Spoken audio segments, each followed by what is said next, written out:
அனைவருக்கும் அன்பு வணக்கங்கள். இன்றைய இறையமுதத்திலே நாம் பார்க்க இருப்பது ஸ்ரீ ஆதிசங்கர பகவத்பாதர் அவர்களால் இயற்றப்பட்ட மீனாட்சி ஸ்தோத்திரத்தின் இறுதி ஸ்லோகமாகிய 8வது ஸ்லோகத்தை பார்க்க இருக்கிறோம். வாருங்கள்.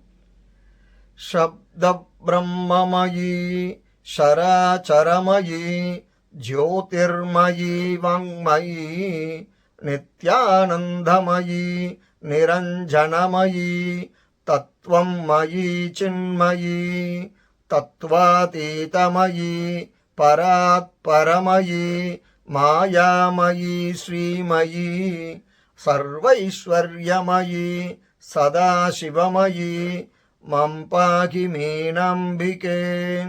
சப்த பிரம்மமயி சராச்சரமயி ஜோதிர்மயி வாங்மயி நித்யானந்தமயி நிரஞ்சனமயி தத்வம் மயி சின்மயி தத்வாதீதமயி பராத்பரமயி மாயாமயி ஸ்ரீமயி சர்வைஸ்வர்யமயி சதாசிவமயி மம் பாகி மீனாம்பிகே.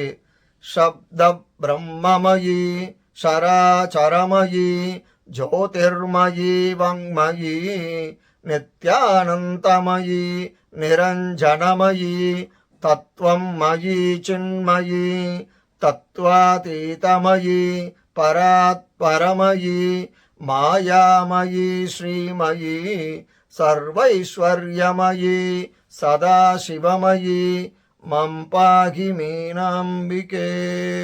இதன் பொருள், சப்த பிரம்மமாய் இருப்பவளும் அண்ட சராச்சரமே உருவாக காரணமாக இருப்பவளும் ஒளிமயமாய் இருப்பவளும் வாக்ஸ்வரூபிணியும் சாஸ்வத ஆனந்தமாய் இருப்பவளும் மாசற்ற தத்துவ ஞானமாய் இருப்பவளும் தத்துவம் கடந்து பரத்தை கடந்த நிலையில் இருப்பவளும் மாயா லக்ஷ்மி ஸ்வரூபிணியும் எல்லாவித ஐஸ்வர்ய ரூபமாய் இருப்பவனும் சதா சிவமயமாகவும் திகழும் ஹே மீனாம்பிகே, என்னை நீ அனுதினமும் காத்தருள்வாயாக என வேண்டுகிறார் ஸ்ரீ ஆதிசங்கர பகவத்பாதர். இத்துடன் இந்த மீனாட்சி ஸ்தோத்திரம் நிறைவு பெறுகிறது. வேறொரு பதிவிலே உங்களை சந்திக்கிறேன். நன்றி, வணக்கம்.